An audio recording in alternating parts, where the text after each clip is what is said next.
At 10:17 on a Tuesday morning, while my mother was learning how to climb 3 practice stairs without putting weight on her left hip, I found her wedding dress for sale online. The listing called it a late 70s prairie gown with pearl buttons and handmade lace. $240. Local pickup only.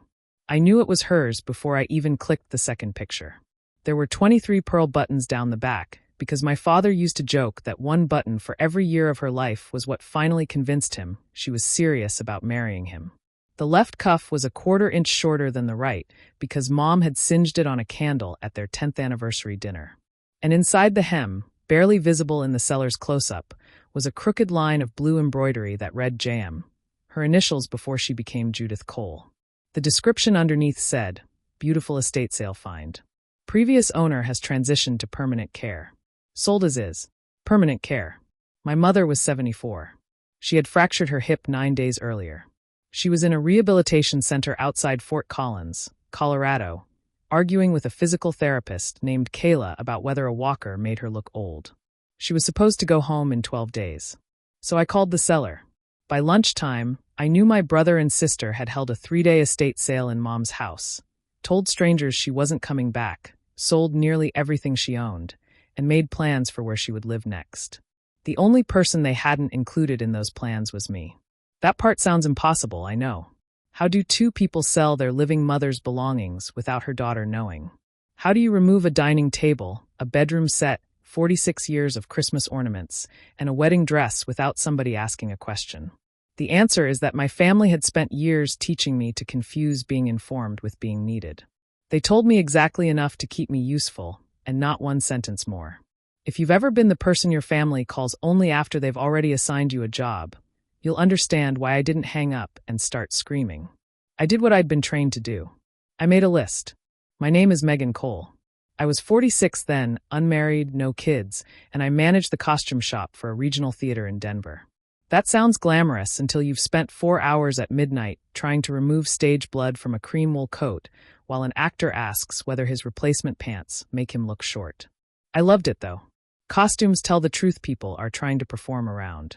A wealthy character can have a frayed lining. A confident woman can have hooks moved 3 times because she can't breathe. I notice seams, stains, repairs, what has been altered and what somebody tried to hide. I also keep records of everything. Every jacket, shoe, brooch, hat, zipper and glove in our building has a photograph and a number. If 1 pearl earring goes missing during a show with 87 costume changes, I can usually tell you who wore it last and which side of the quick change booth it fell on. My family found this both adorable and extremely convenient. Growing up, we had a saying, "Use what we have." Dad started it.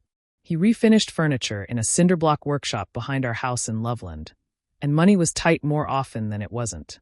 If a chair leg cracked, he didn't buy a new chair. He found a piece of maple, shaped it by hand, and made the other 3 legs look underdressed. If there were half a bell pepper and 3 eggs in the refrigerator, Mom made dinner out of them. Use what we have meant don't panic, don't waste, and don't be embarrassed by making do. Over time, the sentence changed. Brent, my older brother, was good with people, so he handled customers. Amy, my younger sister, was sensitive, so we protected her feelings. I was organized, so I handled everything nobody else wanted to remember. Everybody did what they were good at, and apparently what I was good at was being available. When I was 17, Brent forgot to submit his community college application, so Mom drove me home from debate practice to help him finish it before midnight. When I was 24, Amy's first husband left, and I used my vacation days to pack her apartment while Brent took her to a baseball game to get her mind off things.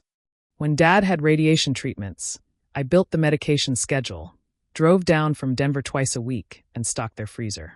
Brent told funny stories in the waiting room. Amy cried with Mom in the parking garage. Both of those things mattered. I'm not pretending they didn't. But after Dad died, everybody thanked Brent for keeping things light and Amy for keeping Mom company. Mom gave me the folder with the death certificates and said, "I knew you'd know what to do." At the time, I heard trust. It took me years to hear the assignment. The wedding dress mattered because Dad had made the cedar box it was stored in. He built it for their 20th anniversary, lined it with unbleached cotton, and carved a tiny mountain range into the lid. The box wasn't fancy. 1 corner sat slightly high, and the hinges complained every time you opened it. But when Dad got sick, he asked me to make sure the dress stayed dry in the basement. Your mother thinks plastic solves everything, he said. It does not solve humidity. That was Dad. Stage 4 cancer, and still willing to argue with a dry cleaning bag. After his funeral, I took the dress to a textile cleaner in Denver, paid $680 to have the yellowing treated, wrapped it correctly, and brought it back to Mom. She ran her hand over the lace and said, "You always know how to save things." I lived on that sentence for longer than I'd like to admit. 8 years later, I was staring at that dress on a resale website while Mom's cedar box was nowhere in the pictures. The seller's name was Laurel. She ran a vintage booth in an old feed store north of Longmont. When I called, I said I wanted the dress and asked where she'd found it. "A living estate sale in Loveland," she told me. "Over on Marigold Lane." There wasn't much left by Sunday. Marigold Lane was my mother's street.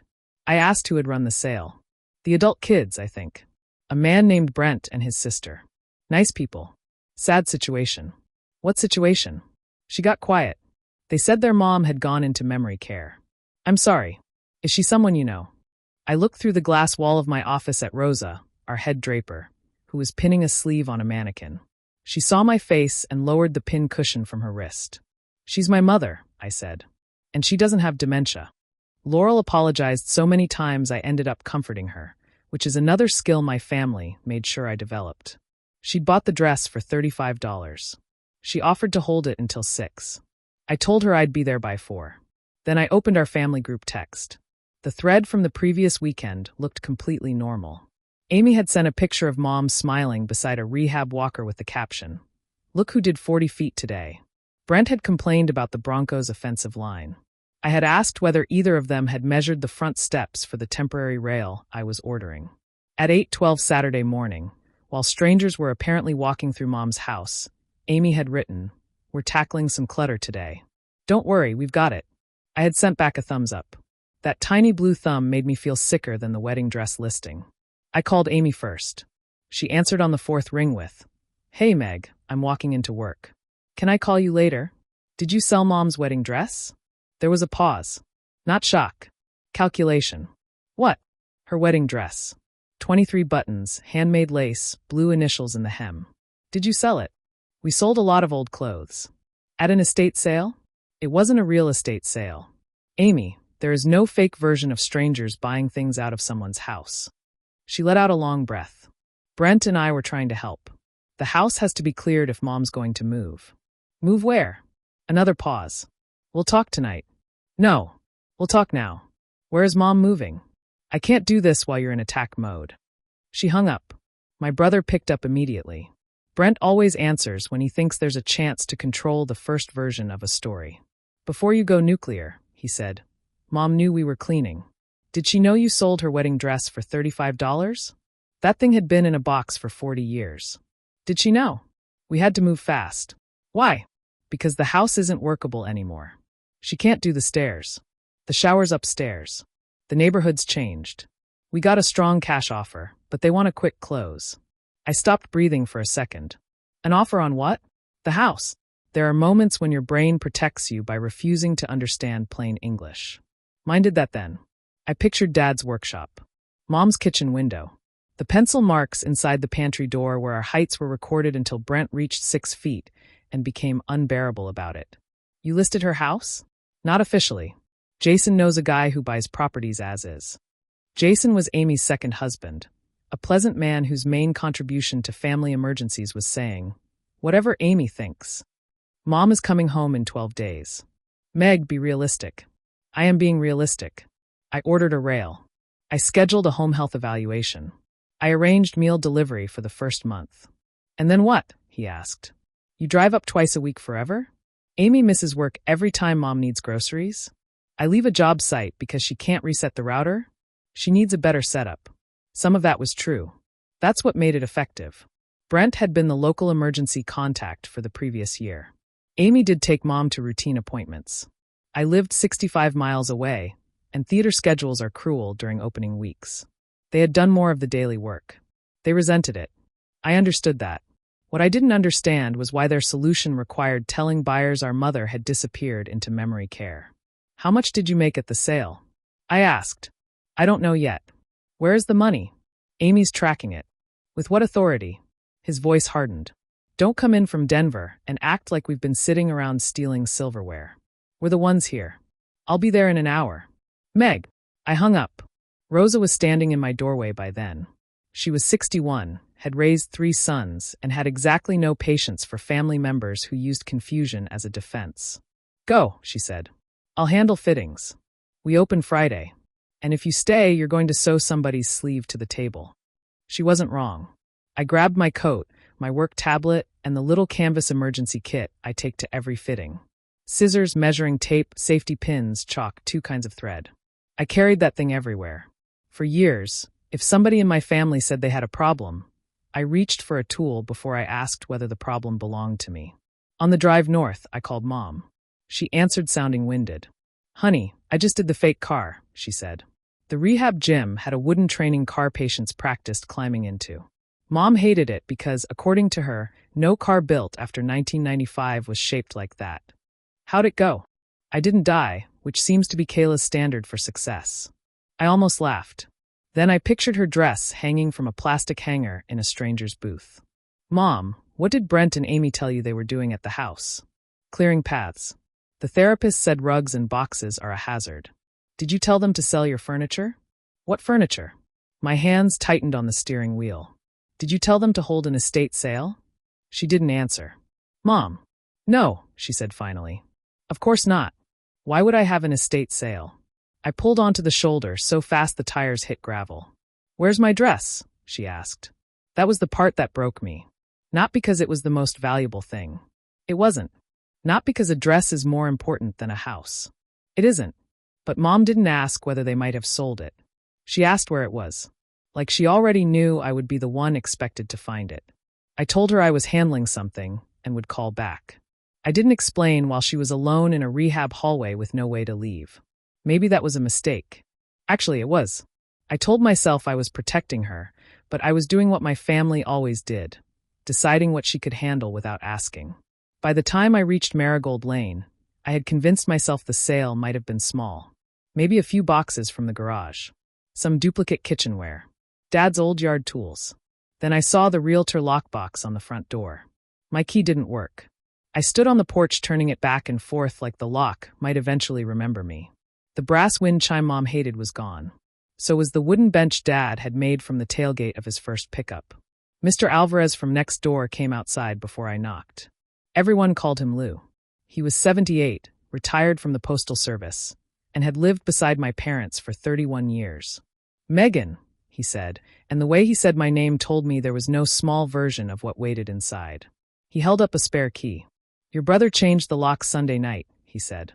Your mother give permission for all this? No. Lou looked toward the house. That's what I was afraid of. Inside, the first thing I noticed was the sound. Empty houses echo differently. I know because theaters have storage rooms that get cleared between seasons, and the acoustics change before your eyes fully understand why. Mom's living room had been reduced to pale rectangles on the carpet. The sofa was gone. The brass reading lamp was gone. The shelves were empty except for 3 dead batteries and a paperback nobody wanted.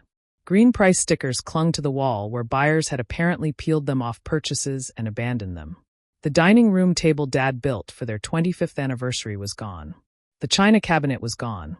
The blue ceramic bowl Mom used for every family birthday since 1989 was gone.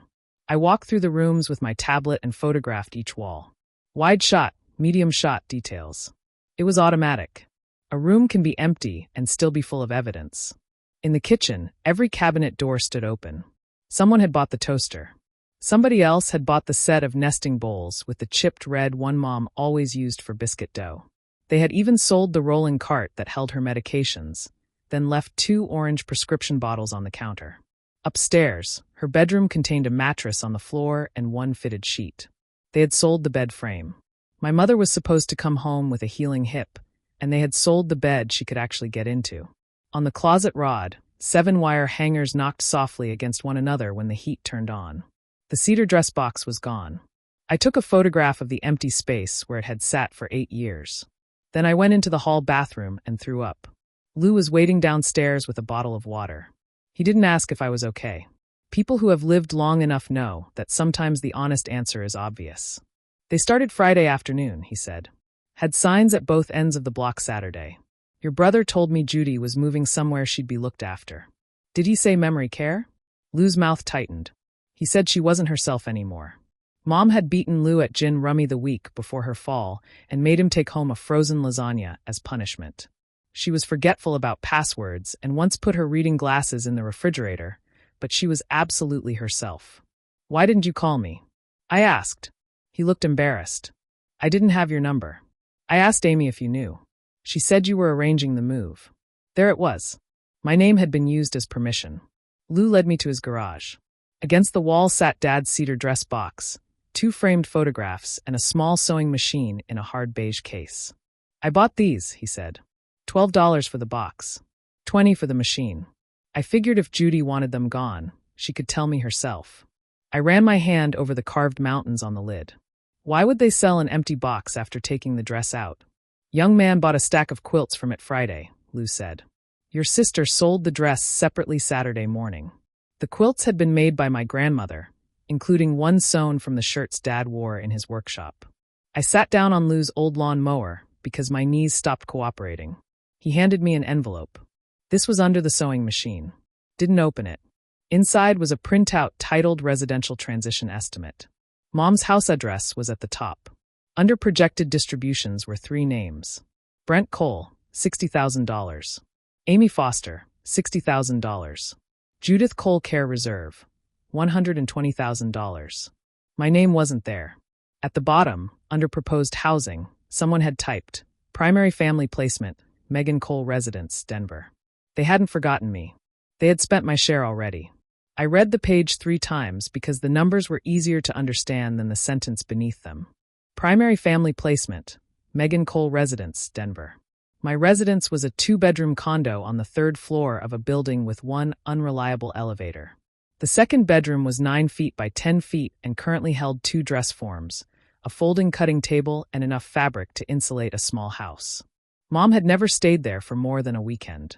Nobody had asked whether she could live there. Nobody had asked whether I could lift her, bathe her, manage her medications, or leave a full-time job to become her care plan. They had simply entered my home into a document like it belonged to the family.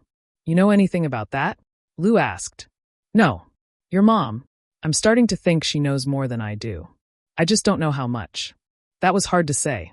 I wanted Mom to be the innocent center of the story because then I could rescue her and remain exactly who I'd always been. The daughter who found what was lost. The daughter who fixed what everyone else broke. But a plan with 3 cash distributions, and my address hadn't materialized during a garage sale. I put the paper in my work bag, loaded the cedar box and sewing machine into my car, then drove to meet Laurel. Her vintage booth occupied the back corner of a converted feed store that smelled like dust, cinnamon candles, and old denim. Mom's dress hung on a padded hanger beneath a string of warm lights. Laurel had steamed it. The skirt looked soft and alive, nothing like it had in the box. For one ridiculous second, I could see Mom at 23. Not the woman in rehab grippy socks. Not the widow who left the television on for company. Just Mom, with dark hair to her waist, walking into a courthouse chapel because she and Dad couldn't afford the church her parents wanted. Laurel met me near the rack. I took the listing down. Thank you. You don't owe me anything. You paid for it. $35. I've spent more than that on takeout I didn't like. She tried to make it light, but she looked genuinely upset. I paid her anyway. Not the listed price, but what she had spent plus enough to cover her work. She gave me the name of the man who had bought Mom's quilts and showed me screenshots of the original sale post. Living estate, entire home must go. The post included photographs taken 2 days before Mom's fall. That detail changed everything. In one photo, Mom's walker wasn't near the sofa because she didn't own one yet. In another, the calendar on the refrigerator showed the week before her accident. The images had been carefully staged. Dining table centered, cabinet doors open, jewelry laid on dark towels, Dad's records arranged in rows. Brent and Amy hadn't panicked after the hospital called. They had been preparing before Mom ever broke her hip. I sent both siblings a photograph of the printout and one sentence. We're meeting at Rehab at 6. Brent replied, you had no right to go through Mom's private papers. Amy replied, please don't upset her. Neither one asked where I'd found it. I stopped at a diner and ordered coffee I didn't drink. Then I called Denise Parker, the social worker assigned to Mom's discharge. I introduced myself and asked what housing plan she had on file. Denise was careful, which I respected. She couldn't give me private details simply because I claimed to be a daughter. After Mom gave verbal permission, Denise came back on the line. "We have a family placement in Denver after 2 weeks of skilled rehab," she said. "Your home is listed as the discharge address." "Who gave you that?" "Your sister provided the intake information. Your mother confirmed she would be staying with family." "Did anyone ask whether that family member agreed?" There was a pause. "Ms. Cole, I was told you had agreed to provide the home setting and coordinate outpatient care." I looked out the diner window at a man scraping ice from his windshield. "I found out 20 minutes ago." Denise's voice changed. Not dramatically. She just became very precise. "Then we do not have a safe discharge plan." That sentence frightened me more than anything Brent had said. I didn't want Mom stranded in rehab because I refused her. I also didn't want a lie to become my obligation just because correcting it created a problem. "Please don't tell her she has nowhere to go," I said. "She doesn't have nowhere to go. We have time to build an appropriate plan. But we need accurate information." Accurate information. At work, that was the beginning of every repair. I asked Denise to schedule a meeting the next morning and told her Mom's house had been emptied without her clear knowledge. She didn't make accusations. She said the facility would document the concern and speak privately with Mom. When I arrived at 6, Brent and Amy were already in Mom's room. Mom sat in a recliner wearing gray sweatpants and the purple cardigan she saved for places with aggressive air conditioning. Her silver hair had been cut into a short bob after Dad died. She looked smaller than she had 9 days earlier, but her eyes were sharp. Amy stood beside the window with her arms folded. Brent leaned against the sink. They had arranged themselves around Mom like a press conference. The dress was in a garment bag over my arm. Mom saw it and went still. "Is that mine?" I hung it from the wardrobe door and unzipped the bag. Amy closed her eyes. Brent looked at the floor. "I found it online," I said. "A vintage dealer bought it at the estate sale you two held last weekend." Mom reached toward the lace but couldn't get up without help. I carried the hanger closer. $35, I said. "That's what they sold it for." "Megan," Amy whispered. "No, we're using numbers now. They seem to be the only part of this family plan that was written clearly." I placed the transition estimate on Mom's tray table. She read the first line, then the distributions, then my address. Her mouth tightened. "Where did you get this?" "Under your sewing machine at Lou's house. He bought the machine so a stranger wouldn't take it." "Why was my sewing machine for sale?" Amy started crying. I wish I could say that didn't affect me. It did. Amy had always cried fast and sincerely. She wasn't faking. The problem was that her tears had functioned like a fire alarm in our family. Whatever else was happening stopped until someone made Amy feel safe. My body knew its job. Move toward her. Lower my voice. Reassure. I stayed beside Mom. Brent said, "We should have handled the personal stuff better." "Fine. That's on us. But the larger plan makes sense." "Which part?" I asked. "Selling her house before she knows she's moving, giving yourselves $60,000 each, or assigning her to my spare room?" "Nobody assigned anybody," Amy said through tears. "Mom said she didn't want assisted living." I looked at Mom. She was staring at the paper. "Did you tell them you were moving in with me?" "We talked about options." "Did you ask me?" "You have the extra room." There it was. 4 words. Calmly spoken. Not cruel. Almost practical. "You have the extra room. Use what we have." I felt something inside me shift, not break exactly. More like a hook coming loose after holding too much weight. "Mom, my sewing room isn't a care facility. I wouldn't need much. People say that when they're scared, they reduce themselves in advance. 1 shelf. 1 chair. A corner. Don't make a fuss." I understood why she said it, and I also heard the life she was volunteering me to provide. Brent pushed away from the sink. "This is what I mean. You always make everything sound harsh. Mom has equity in a house she can't safely use. Amy and I are carrying the day-to-day stuff. You've got stable work, no kids in room. We use what we have. I'm not something you have." Nobody spoke. Not because it was a devastating line. It wasn't planned. I said it quietly, and for a second I wasn't even sure they'd heard me. Mom heard. Her hand closed around the edge of the transition estimate. Brent recovered first. "Nobody said you were. You put my address on a care plan. You told a rehabilitation center I'd agreed to coordinate outpatient care. You allocated Mom's money and my time in the same document. The distributions were preliminary, Amy said. Why do you get $60,000? Brent looked at Mom. Amy did too.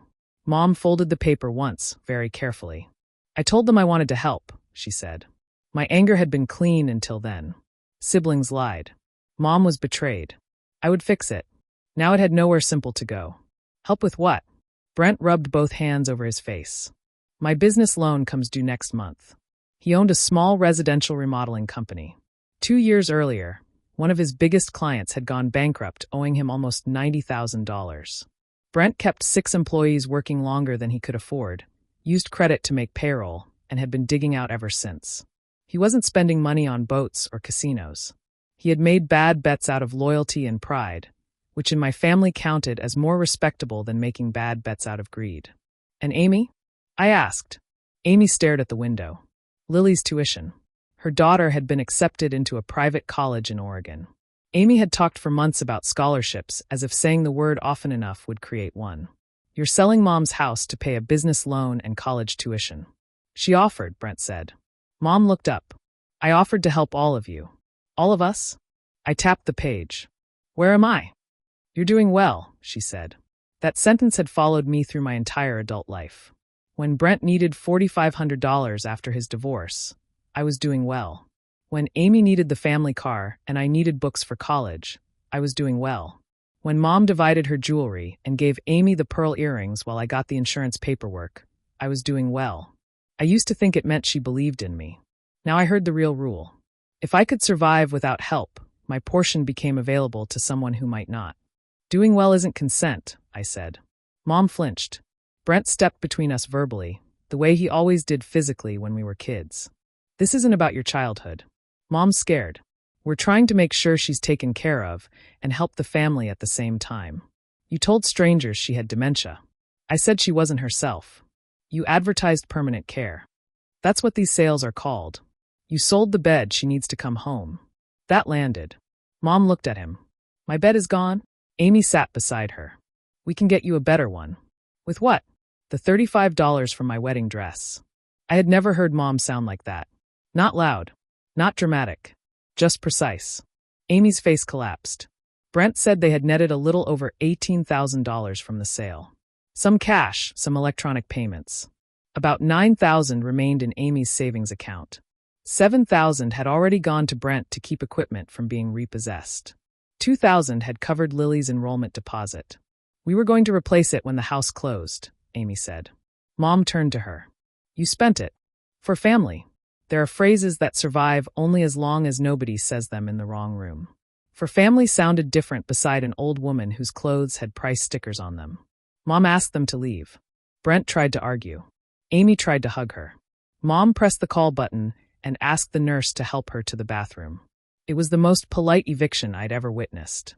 When the door closed, she said, Did they really tell people I had dementia? Yes. She nodded once, then looked at the dress. I did agree to sell the house. I sat down. When? Before I fell. We'd been talking for a month. That explained the photographs. It also made me feel foolish for the clean little rescue story I'd built in my head. Mom said the winter had frightened her. She'd slipped twice on the back steps and hadn't told any of us. She'd left a burner on in January, not because of dementia, she insisted, but because Lou knocked on the door and distracted her. The house required repairs she couldn't afford comfortably. Brent suggested selling to Jason's investor friend, putting part of the money into a care reserve and distributing some early inheritance. I thought if I helped them now, they'd stop worrying, she said. And you plan to live with me. She looked down at her hands. I thought you'd understand. That's not the same as asking. I was going to. When? After the furniture was gone. Don't be cruel. I stood so fast the chair legs scraped. Then I saw her grip the cardigan at her waist. Mom had always done that when she felt exposed, pulling the two sides together even when it was buttoned. I wanted to win that conversation. I wanted her to admit she had chosen Brent and Amy's needs, then assign me the consequences because I was the one least likely to collapse. Instead, I asked, What exactly did you authorize? She said she'd signed a general financial authorization 2 years earlier naming Amy to help with bills if needed. A week before her fall, She'd signed a letter saying Brent could obtain an offer on the house. She had agreed to discuss selling furniture after choosing where she would move. She had not authorized a sale that weekend. She had not agreed to the cash distributions on that page. She had not seen the discharge plan with my address. But I gave them the idea, she said. I suppose they thought they were finishing it. They didn't finish your plan. They removed you from it. Mom started to cry then, but it wasn't like Amy's crying. Amy's tears asked everyone to move toward her. Mom turned her face to the window as if she could make grief private by aiming it somewhere else. I don't want to be a burden, she said. Then stop making promises with my life so you can avoid feeling like one. The second I said it, I regretted the sharpness. But I didn't take it back. I left the dress hanging inside her wardrobe. On the drive to Denver, I pulled over once and cried so hard my shoulders hurt. I wasn't being strong. I wasn't teaching anyone a lesson. I was terrified. If Mom couldn't go home and she couldn't live with me, then what kind of daughter was I? That question kept me awake until 3 a.m. The next day, I learned it was exactly the question my family had counted on me being too ashamed to ask out loud. Denise scheduled the discharge meeting for 9. Mom asked that all 3 of us attend, but Brent said he had a job site inspection and Amy said she couldn't leave work twice in 1 week. They had somehow found time for a 3-day estate sale. Mom and I sat across from Denise in a small conference room with a fake plant and a poster explaining how to prevent falls. Kayla, the physical therapist, joined us. She described what Mom could do safely: walk 100 feet with a rolling walker, get in and out of a standard height bed, manage 3 stairs with supervision. She also described what Mom couldn't do yet: shower alone, carry laundry, prepare meals while using the walker, or climb the 14 steps to her bedroom. Could she return to her house? I asked. Not as it was described at intake, Kayla said. I was told it was heavily cluttered, with narrow pathways and no reliable support. I opened photographs on my tablet. First the sale listing, showing clean, open rooms before Mom's fall. Then the empty house after the sale. It wasn't cluttered, Mom said. Denise turned her monitor so we could see the intake notes. Amy had reported repeated confusion, unsafe housekeeping, and family consensus, that Mom could no longer live independently. Next to discharge support, she had listed me by name, with 24-hour availability for the first week. At that point, my availability for the first week consisted of a tech rehearsal, 2 preview performances, and a laundry call involving 26 mud-covered costumes. Did you confirm this? Denise asked Mom gently. Mom read the note. Amy said Megan would take care of things. I thought they'd talked. Why? I asked. She looked at me as if the answer were obvious. Because you always do. There it was again. Not malice. History. Denise didn't rescue either of us from the discomfort. A family member's history of helping is not a discharge plan. We need explicit consent and specific support. For most of my life, I had wanted somebody outside the family to confirm I wasn't selfish. When it finally happened, it didn't feel satisfying. It felt sad that we needed a stranger with a name badge to explain consent. We built a real plan. Mom would stay in rehab an additional week, then return home temporarily with a rented bed in the downstairs den, home health visits, prepared meals, and a paid aide each morning. The money would come from her accounts. Not mine. Not an imaginary inheritance distribution. Hers. The cost bothered her. That's what your savings are for, I said. I wanted to leave something for you kids. Leave us a mother who got to make her own decisions. Kayla looked down at her notes. Denise pretended to adjust the poster on the table. Mom gave me a look that said I was getting dangerously close to sounding like a greeting card, and honestly, fair enough. After the meeting, Denise gave Mom general information about changing the financial authorization she had given Amy. I didn't take over. That mattered. Mom made the calls herself, with an independent advisor Denise recommended. She suspended Amy's access while the estate sale money was reviewed and notified the man who had made the cash offer that she was not proceeding. The buyer called Brent within 10 minutes. Brent called me within 11. Do you understand what you just did? He asked. Mom stopped a sale she hadn't approved. You poisoned her against us. You sold her bed. Stop saying that like we left her on the street. We were going to buy an adjustable one. When? After closing. She was being discharged before closing. He had no answer, so he changed subjects. My company could go under. I believed him. That was the hardest part. If Brent missed the loan deadline, he might lose equipment and lay people off. There were consequences beyond his ego. Then ask Mom for a loan when she's home, informed and not surrounded by people telling her she can't manage, I said. She may still say yes. Not now. Not after you made it ugly. It was ugly before I named it. He hung up. The next week became an inventory of damage. Amy finally sent me the sales spreadsheet after Mom requested it. She had tracked most electronic payments, but only estimated cash. The list was written in the loose language of people who don't think objects matter. Old table, kitchen stuff, men's clothes, sewing things, jewelry box. At the theater, if a cotton handkerchief worth $4 vanished, we recorded which production, which actor, and which night. My family had sold a lifetime and described it as stuff. Using Laurel's screenshots, Lou's recollection, the online post, and the room photographs, I created a visual catalog for Mom. I didn't do it to prove my value. At least, that's what I told myself. Old habits can wear noble costumes. We identified a little over 300 separate sales. Some were bundles. Some buyers had paid cash and were impossible to trace.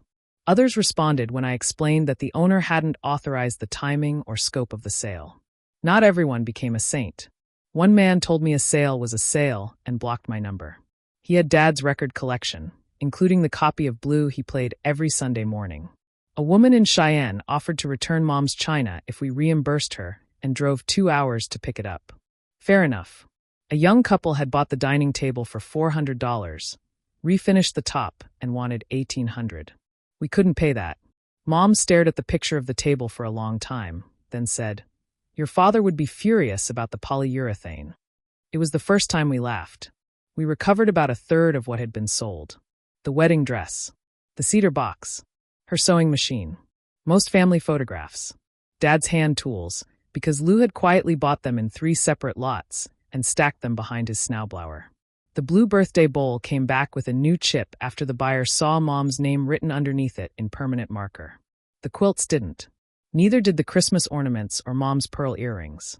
Loss in real life is irritatingly uneven. You don't get back the things in order of emotional importance.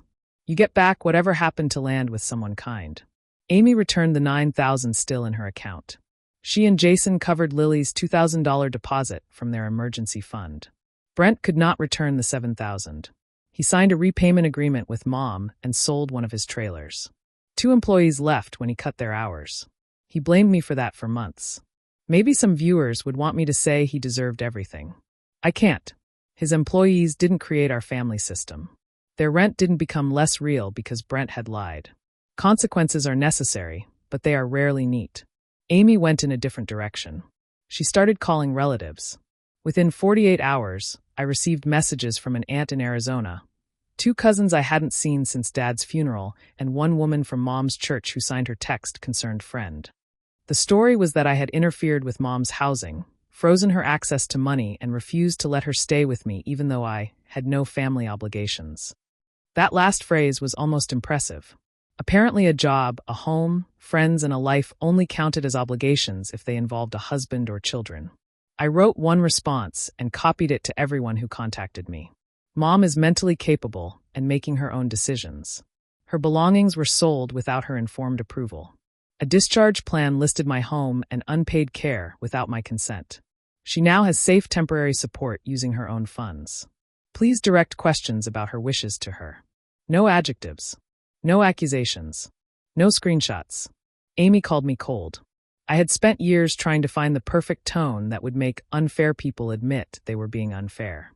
Warm enough that they wouldn't feel attacked. Clear enough that they couldn't pretend not to understand. That tone does not exist. So I stopped auditioning for the role of reasonable daughter. 3 days before Mom's discharge, Amy came to my condo without warning. She carried a casserole and Dad's old wristwatch. The casserole arrived before the apology, which honestly tracked for my family. She put both on my kitchen counter and said, "The watch was in Jason's desk. I didn't know he'd taken it from the sale. Did he buy it? He thought nobody wanted it." Dad had worn that watch every day for 29 years. The leather band held a pale crescent where his wrist had shielded it from the sun.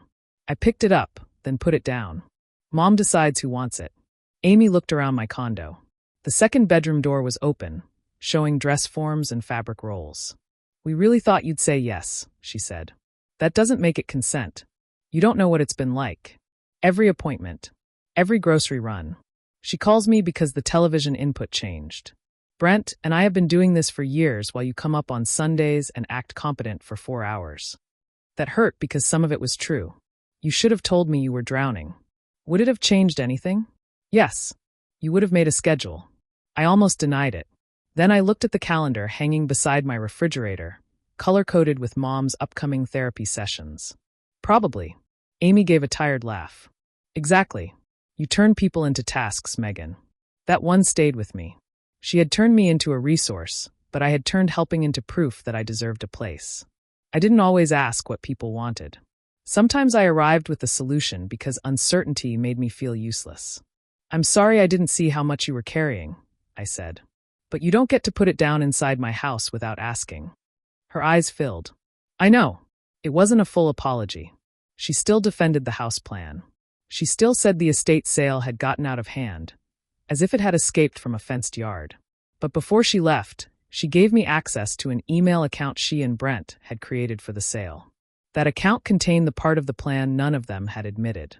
For weeks before Mom's fall, Brent had written, "If Meg thinks this is about money, she'll make Mom wait. We need the clean-out done before she gets involved."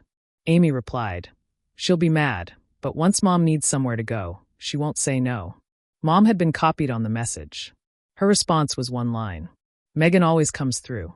I read it until the words stopped looking like English. That wasn't confidence in me. It was the entire family betting against my ability to disappoint them. Mom came home the following Thursday. There was no brass band, no dramatic return. Kayla helped her out of the facility van while Lou stood on the sidewalk holding a grocery bag. The downstairs den contained a rented adjustable bed, a lamp from my condo, and one of those rolling hospital tables that makes every meal look medicinal. We had recovered 2 armchairs, but neither was high enough for Mom to use safely. So Brent brought over a firm patio chair and avoided looking at me. The house echoed. Mom paused in the living room and stared at the pale rectangles on the carpet. "I didn't know it would look this dead," she said. Nobody corrected her word choice.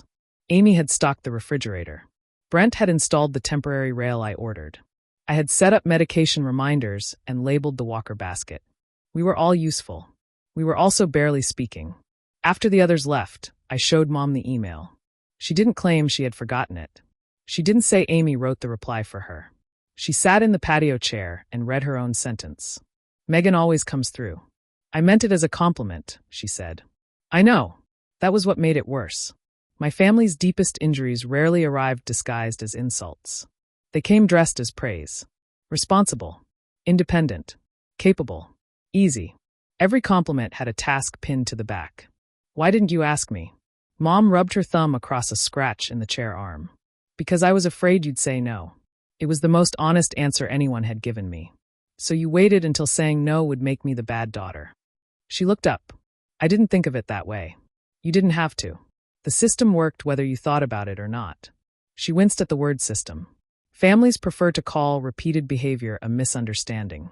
A misunderstanding can be forgiven over dessert. A system requires somebody to give up an advantage. Mom asked if I would have said no. I told her the truth. I might have said yes for a month. Maybe 2. We could have figured out what you actually needed. But I wouldn't have agreed to become the permanent plan. Because of your work? Because of my life. That landed differently. My work was something she understood could be scheduled around. My life sounded like a thing with its own claim. She nodded, but she wasn't ready to accept it. Not fully. Neither was I. For the next 3 weeks, I drove to Loveland every Sunday. I did not stay overnight unless it was my scheduled turn. Amy took Tuesdays and Fridays. Brent handled outdoor repairs and Thursday dinners. We hired help for the rest. Mom complained about paying someone to make breakfast while 3 able-bodied children lived within driving distance. 3 employed children, I corrected. Your father and I took care of our parents. You did. And you complained about it for 20 years.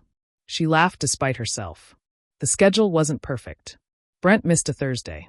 Amy called me twice to cover and got angry when I said no the second time. Mom fell once, not badly.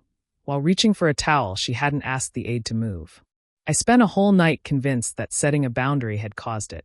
Then Denise said something I wrote on a sticky note and kept beside my desk. A safe plan can still include risk. One daughter sacrificing her life doesn't eliminate risk. It only hides the cost. 6 weeks after Mom came home, Brent requested what he called a reset meeting. We gathered in the empty dining room around a folding card table Lou loaned us. Mom had graduated from the walker to a cane. Amy brought lemon bars. Brent brought a printed proposal. He had found a new buyer willing to pay $510,000. After the home equity balance, selling costs, and a $200,000 care reserve, there would be enough to help him, help Amy, and compensate me if I became Mom's primary support. This time, my name was on the page. Megan Cole. Remainder interest in Judith Cole residence. Estimated value after care obligations, $230,000.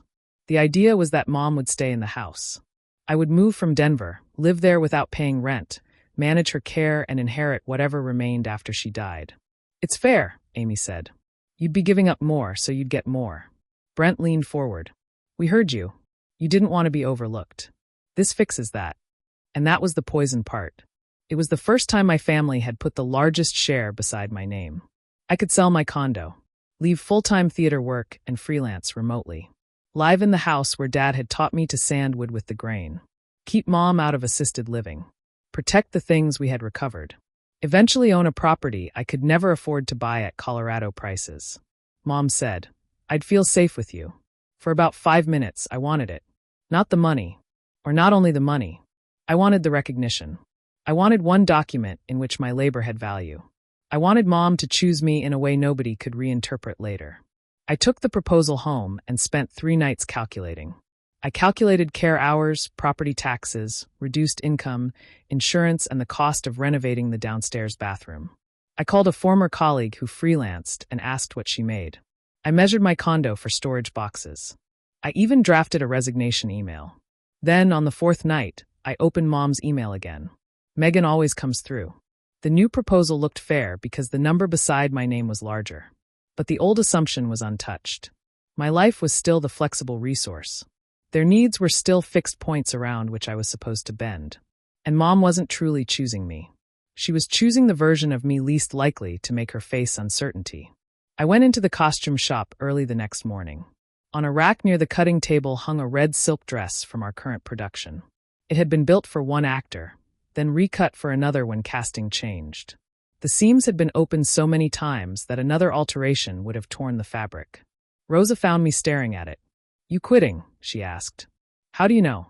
You've been walking around like somebody already gave away your parking spot. I showed her the proposal. She read it, handed it back, and said, Do you want to do this? I gave her 17 reasons it could work. She waited. No, I said. There you go. That's not useful. It's extremely useful. You just don't like the answer. I didn't sign.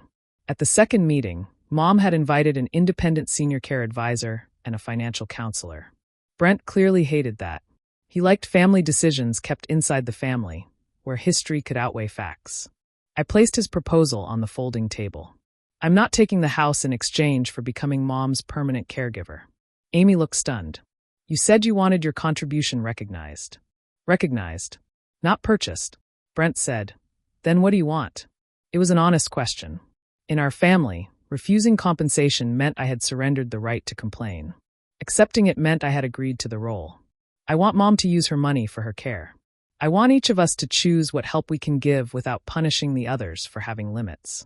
And I want no inheritance discussion while she's alive. Brent pushed back from the table. Easy for you to say. You're not the one about to lose a business. And Mom isn't a loan you can refinance. He looked at her. Are you hearing this? Mom had been quiet, both hands resting on top of her cane. Yes, she said. For once, I think I am.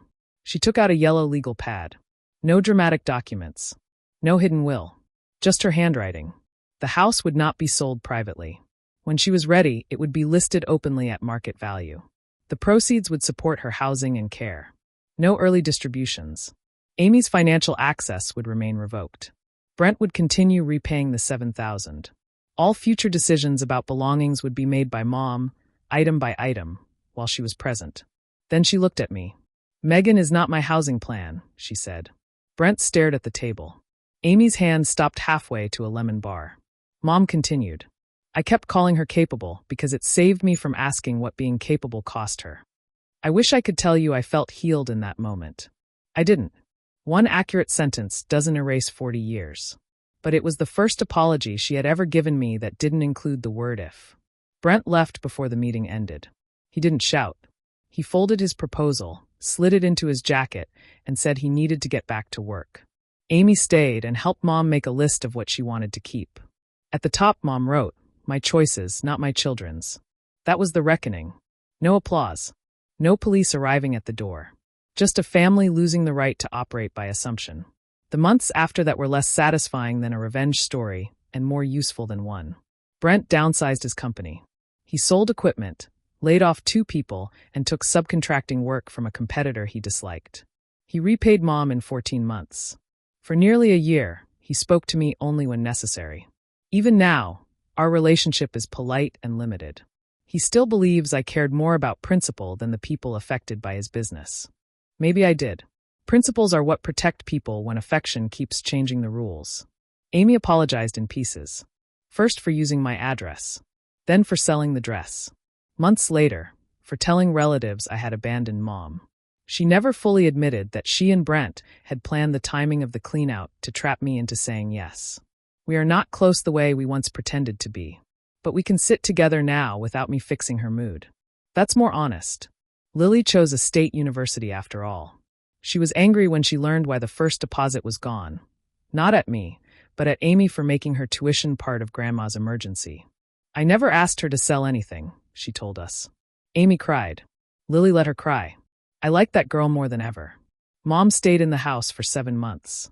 By then, she could manage the stairs, but she no longer wanted to. The emptiness bothered her, and replacing everything would have meant rebuilding a museum around a life she had already outgrown. This time, she chose an accessible 2-bedroom apartment near downtown Loveland. It had wide doors, a balcony facing west, and a community room where she played cards twice a week. She listed the house through a regular agent. It sold for $58,000, more than Brent's private buyer had offered. The money went into Mom's accounts. All of it. When we moved her, she decided what came. The blue birthday bowl. Dad's wristwatch. Her sewing machine. 2 framed photographs. The cedar box. Inside it was the wedding dress. For almost a year, Mom kept it under her new bed. I assumed she wanted me to preserve it forever. The old reflex was still there. Love means saving the object. Then one Saturday she called and asked me to bring my camera. She had hung the dress against the white wall in her living room. Afternoon sun came through the balcony door and caught every pearl button. I want to list it, she said. I thought I'd misheard her.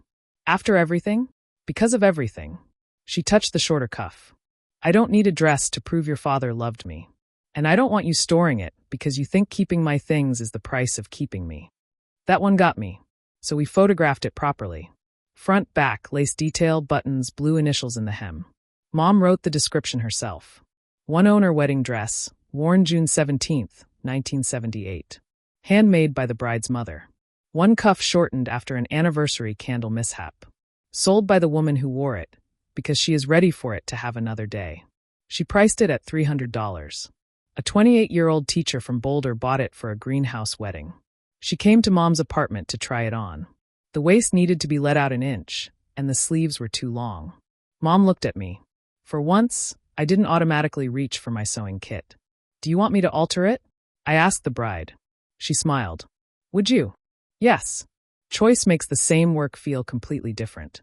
I moved the buttons, opened the side seams, and left the blue initials exactly where they were.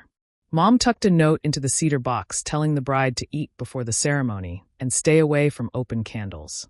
After she left with the dress, the box sat empty between us. You want this? Mom asked. I ran my hand across Dad's carved mountains. No, I said. You keep it until you decide. She uses it for yarn now. My family still says, use what we have. So do I sometimes. It isn't a bad idea.